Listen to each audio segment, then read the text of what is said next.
Rob Tell on the track. Hop in the whip and I hit these switches. See that chrome suspension. Look at the car, you know who did it. I don't have to mention. They know it's Alex from Hoppo. Custom work come from Hoppo. I'm Rob Tell of 504. For anybody that gotta know, Alex stay with fresh content and he keep it coming like a slideshow. Never cut corners far as I know, but he cut metal with his eyes closed. Control arms, reinforced frames, still killing the game. You see the gun smoke from Impalas with the X-frame, doing tricks like it came from the X game. Everybody gotta tune in. What's up and good morning, guys? How are you? Alex here from Hoppo's with another video for you guys. So, as you guys know, all these past videos, things have been really hectic and really crazy around here. Not only here, but also at home. Luckily, we have been let back. As you guys have watched some of the previous videos, we have been let back home. They finally lifted all the mandatory evacuations in our area. It's been a headache because it's trying to get up. You have to do a checkpoint through the cops, show your ID and all that good stuff. But luckily, we've made it back home and we are good. The house is safe. Everyone is good. The family is good. So everyone that was asking, I appreciate that. Thank you, guys. We are finally back at home. Well, with that being said, you guys saw my Lambo that I picked up not too long ago. Well, we got some new wheels and tires on that thing, but I figured that thing just wasn't going to do it justice working, you know, for me as far as picking up pallets and stuff like that at work.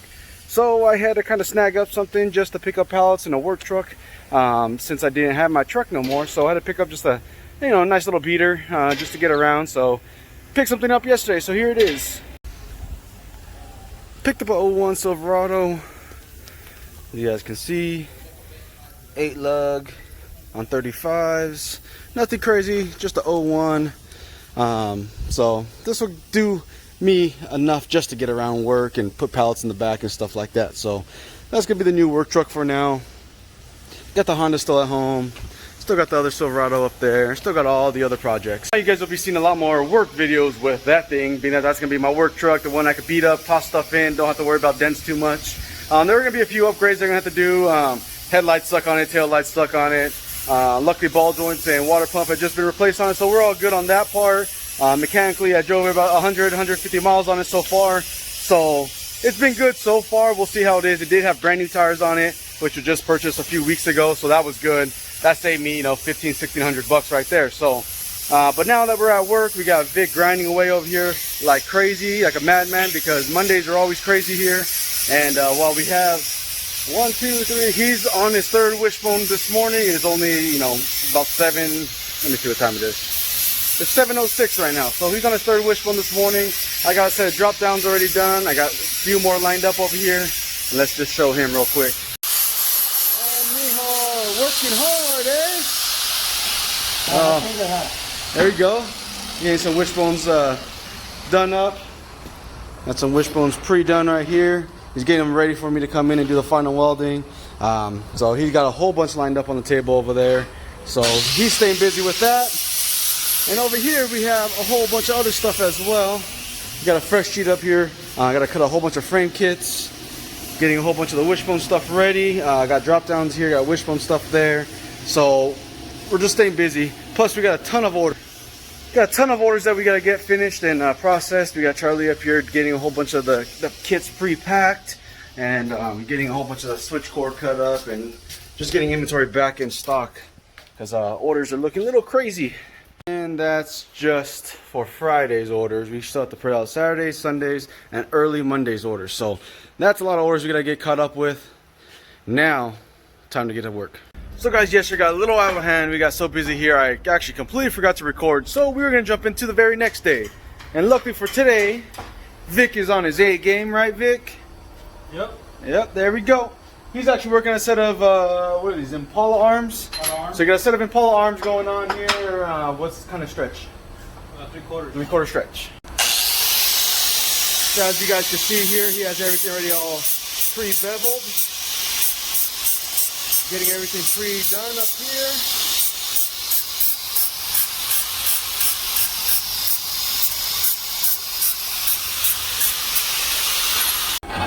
And Vic, how'd you learn how to do this? Did you watch a video on YouTube? Yep, YouTube really helps.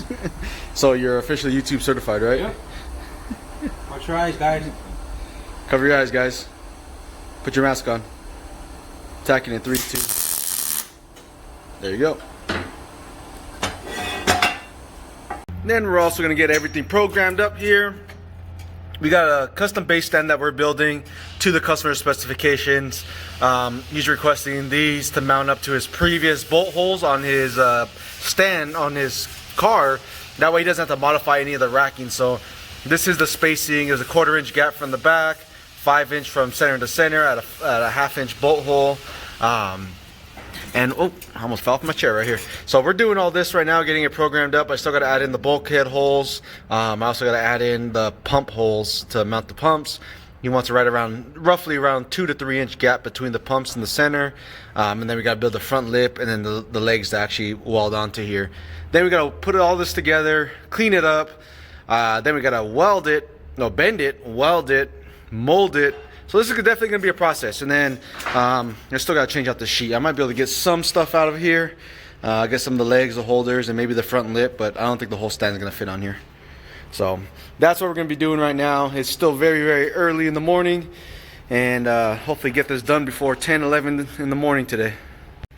Another quick update real quick as well. We also got the old man steps off the truck. There's the old man steps. Those are ugly, so those just came off this morning. And on top of that, we added a few more touches already because of course the work truck can't look like crap, so I did a few little things. We went ahead and added the 2500 tow mirrors on there, and with that we also ran new headlights on here, top and bottoms, full LED on both of them. We did they call it C bar, the OLED bar, whatever, but I ran these LEDs and tapped these ones all together, so these ones are actually running lights now, which look pretty cool during the day. So that's one of the first little mods we did. I picked all those up yesterday. I'm gonna try to pick up some tail lights today as well, and then I gotta get that frame cleaned up too. It looks like Art just pulled up here, got here early. Just a quick little update on that truck. I've only had it for right around 27, no, actually probably about 30 hours now I've owned it, and as you guys can see, we already got tow mirrors on there, headlights, full LEDs. I messed up too because I forgot to order all the LED bulbs for every single thing. So I'm gonna do that hopefully later on today on my lunch. Go swing. I'm gonna go see my buddies over there, Mark over at Matrix, GR Motorsports. If you guys used to go to Pomona Swap Meet, they used to be there all the time. He's a good buddy.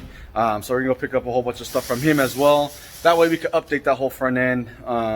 Just make it a little more pleasing to the eye, because that old 01, vintage crusty headlights just wasn't gonna cut it. So here's how we're starting off our day right now.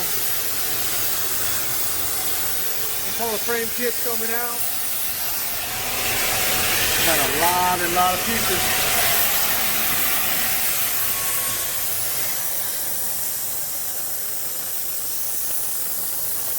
And as I'm working on them Paula frame kits right now, Vic, what are you doing? Milking? Milking it? He's milking it. Sometimes. Yeah, he's definitely milking it. Oh, he's working. Oh, all right. Look at the arms are finally together. Almost fully molded. Almost. And I got a video on YouTube that shows how to do those, right?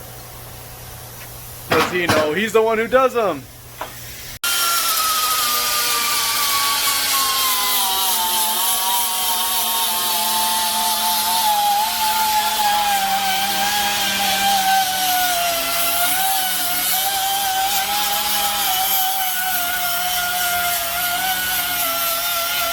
So the secret to the finish, this is what we use. Bam. Oh, there's no, oh, you're not using that one no more. That one, that one, that one, that one, that one. There's about 7, 8 tools. That one. And then the biggest tool here, that one. Tool. Vic's in the back, the machine's cutting here. I got a little bit of downtime, so this is going to be one of the next projects we're working on here. This is actually not lowrider related. This is actually for a Can-Am, which, see, there's a lot of stuff that we actually do here that people don't even realize, but this is one of the welding jobs. We tend to do a lot of these. There's only, I believe, one company that makes this reinforcing kit here for the lower arms for the Can-Ams.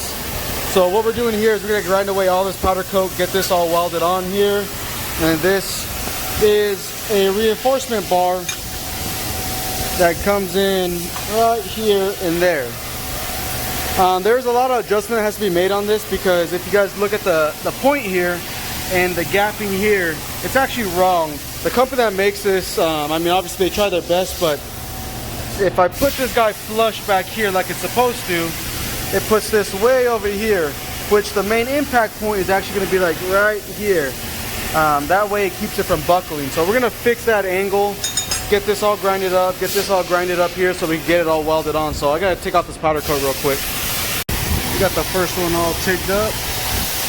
So here's that crossbar I was talking about right here. It's all tigged up on that side. I mean, it's still a little warm, but there you go. Now we're working on the other one right over there. Machine's still cutting, Vic's still in the back, Charlie's in the back. I got a lot of work to catch up on. So now time to get to business here. We got this stand we gotta do. So we got this base stand here. It measures 38 inches and a quarter, I believe, by 11 inches deep with just under a 2-inch lip right here. So what we're doing here, we're gonna be making our base stands that we always, do for all of our show setups. On this one, we're actually not building the setup, we're just building the base stand itself. A customer wanted us to build him a custom stand to add into his existing setup. So normally we wouldn't be adding in these extra holes here, but he's gonna be using those holes, and we did this all based off of his measurements he gave us. We're gonna be doing those holes right there. They're gonna bolt into his factory, well, not factory, but what he already has in his vehicle. That way he doesn't have to change his upholstery. And what we did here is we beveled this front edge right here, and then we beveled the back edge of this plate. That way when we butt it up to each other, it gives us a nice big deep V, because everyone likes that big deep V, right? But yeah, it gives us a nice big deep V. That way it penetrates in the weld. That way when we mold it, it doesn't leave any cracks in the weld or anything like that. Then on top of that, everyone always asks us, like, what's the secret on these stands? There is no secret. Time, patience, and consistency. Consistency is going to be the biggest thing. I like to bevel this by hand, but I also like to bevel it as even and consistent as possible. I don't like one side to be, I don't like it to have like ripples in it. So it's as consistent as possible. That way when I weld it, I weld consistently. That way when I go and mold it, everything molds exactly the same and it breaks down almost around the same exact time. So what we're gonna do here is just gonna put this guy in the vise. This is just how I do it. Of course, there's different ways to do it. There's plenty of other ways and styles to do it. I get this measurement off of here, from here to here, add in the radius and figure out the dimension of this, and I cut it all at the same time. So I know that this is gonna fit. So I could actually start it from one side and walk my way all the way over to finish it over at the other edge. So I like to start from the further side, tack it, and then pull it towards me, and then weld this side as well. And we're just gonna be doing tacks on the side that's not visible. And like I said, guys, there ain't no secret to it. It's just consistency and nice tight edge.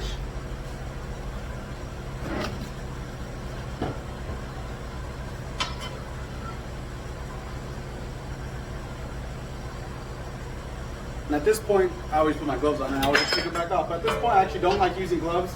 So I like to feel the metal and the gapping between it. That way when I go and roll this over, I'm feeling the gapping over here when I put this plate up. I don't want it to be either too far this way or too far this way. I want it to be just right.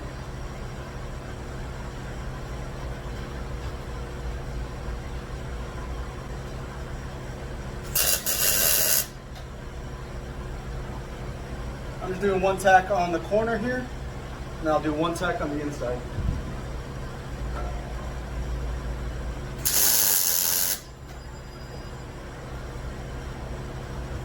And then just double check your gapping on the edge over here and you'll be good.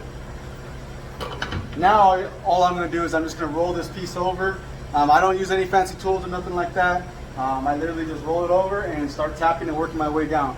Again, I'm going to tack from the inside here. That way when I go and weld it on this face side, on the side you're going to see that there's not going to be any tacks that are going to be in the way of my weld. Because I don't want it to interfere with the consistency of the weld, because then if it does, then when I go to mold it, it's not going to mold consistent. And right now, it's looking like it's a little off, so I'm just going to give it a little tap. And I'm going to use this fancy tool called a hammer.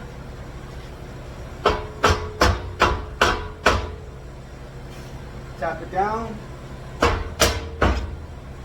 Pass it down, just trying to get the nice 90 edge. There we go, that's looking good. There we go.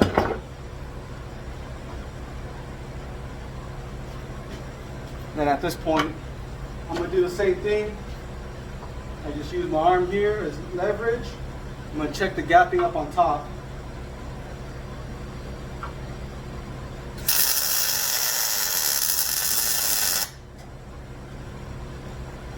And I'm tacking where I can't see. You guys got to see more than I can.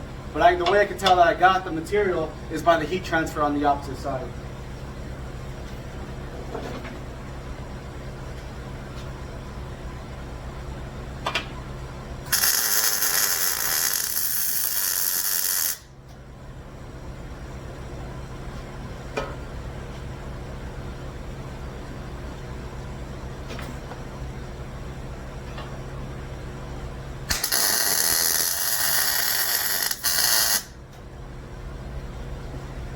Again, I'm tacking this blind.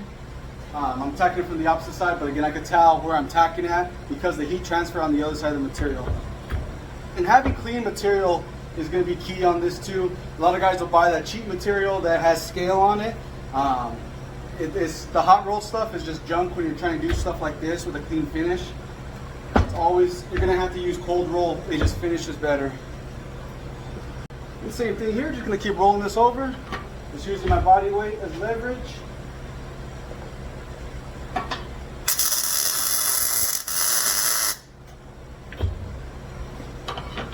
There you go.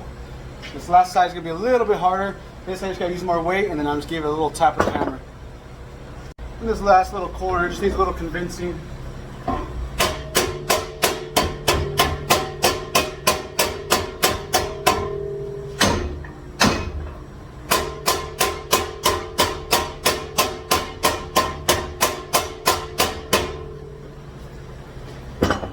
Close that gap up a little bit.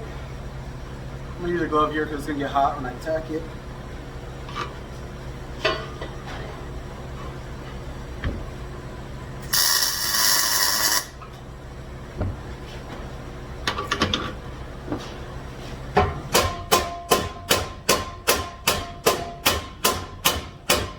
And of course I'm using a lead hammer at this point, that way I don't ding the material.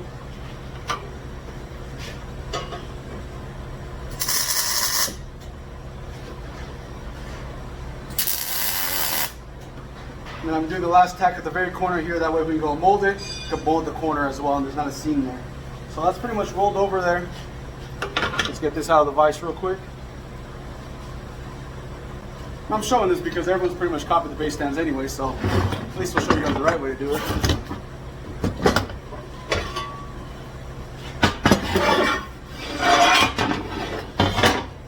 So right here when I was tacking, guys, when I was talking about the heat penetration, so I could see where the heat is at by the heat signatures that are left on here.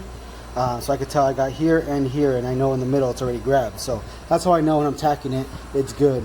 Also, I was checking, when I was feeling it, I was checking for the gapping between here.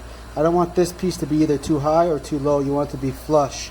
And you're going to use that bevel, and that's going to be your fill-in section. So you guys can see there's a good amount of fill that needs to be done here. I could actually do this in a single pass. There's no need for a double pass. So what I'm going to do here is I'm going to actually kick my wire speed up and my heat up a little bit, but I'm actually not going to do my fancy weld dimes like we do in the automotive world, where it's, you know, perfect dime over dime over dime.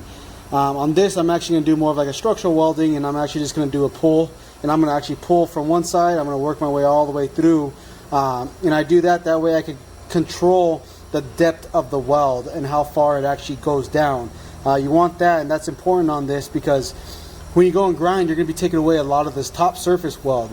You don't want to really grab too much of this material or this material. That's how you're going to get the nice sharp 90-degree edge. So I got to make sure that it fills in that small gap all the way through. It needs to fill that in to get it consistently and smooth.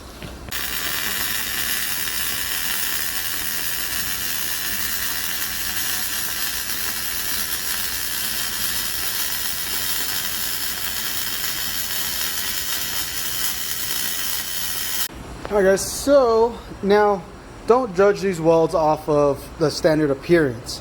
I know a lot of you guys are used to seeing like the dimes over dimes over dimes, which that's normally what we do on a finished item. Now when we're molding it, the weld is going to be a completely different story here. This is going to be more of just a straight pull weld. As you can see, I stopped like two times here, or 3 times, sorry. I stopped a few times here just to get comfortable and reposition myself. So now with this weld built up all the way, now we're going to come down and break it down with a grinder, and we're just going to sit here and make love to it back and forth like this. It's going to take about 45 minutes to break it down to exactly how I want it, and then we'll come in and hand sand it from there. Another quick thing that just kind of reminded me something right here on this stand. You're going to want to wait till the welds cool down before you start grinding on it. If you start grinding on it on a hot surface, it will actually start tearing up and eating away at your grinding pad or your whatever you're using as far as abrasive. It's going to start tearing down and actually chew through it faster. You're going to wear through it a lot more. So I'm going to wait till I can pretty much touch this. Then from there, I'm going to start grinding it, and like I call it making love, because you sit here and you take your time and you enjoy it. Alright, so here's the first breakdown pass. As you can see, I'm taking down all the high spots. And then I know, again, this does not look pretty right now. I get it, guys. Don't judge it off of this, because this is going to be step by step. You guys got to trust the process right here. So I break it all down to where on the grinder I can feel it, and it's all even all the way through. And I'm going to do consistent pulls all the way across. I do not ever stop in the middle. You pull off at the ends, and you pull off at this end. So once you get it to where there's no more lumps in it and it starts smooth, this is where it gets fun. This is where you start breaking down. And as you can tell, I try not to touch any of this material, and I try not to touch any of this material. I'm only hitting the actual weld itself. So once you get to a certain point, then you're going to start touching this material. You're never going to touch the face of it, always just going to do the top. So now that this is all broken down and even here, then from here we're just going to keep making love to it. We're going to keep working it, and we're going to be on here for a good 20-30 minutes. Break it all down nice and even. I'm not putting any pressure on it. I'm letting the grinder do all the work here. So I was grinding this right now. I want to show you guys this. So see right here how it looks real consistent and looks even on the grind. But right here you have like a low spot, you have a low spot, you have low spots. I don't focus on those low spots by themselves. What I do is I continually still pull all the way across, and I break this down evenly. If you focus on one spot right here, you'll end up gouging it, causing a little rivet, a little dip in there. So I continually pull all the way. All the way. If you look at the strokes all there, you can tell there's no stops in it.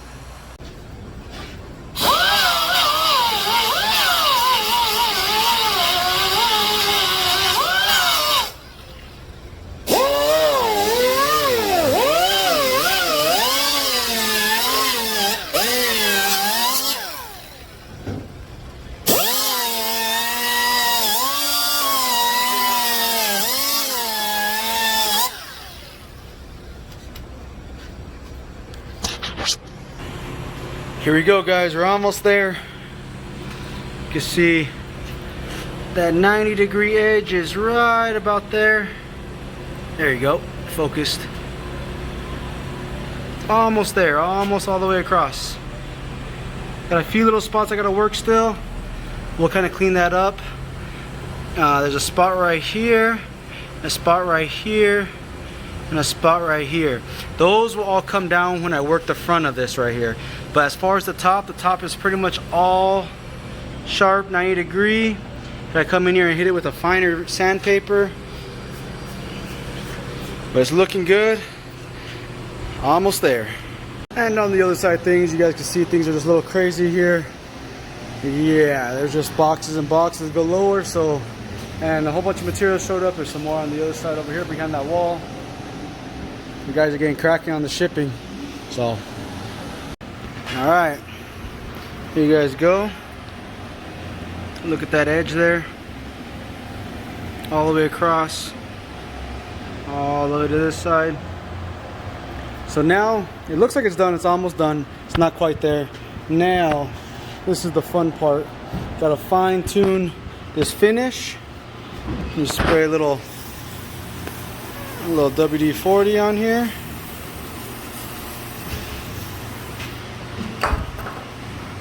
And we start sanding by hand. And sanding metal by hand is not fun. It'll take a long time. But that's part of the process. still going at it. It's been about 5-10 minutes here.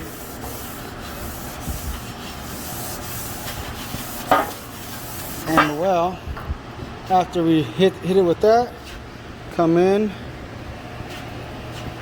wipe it all down.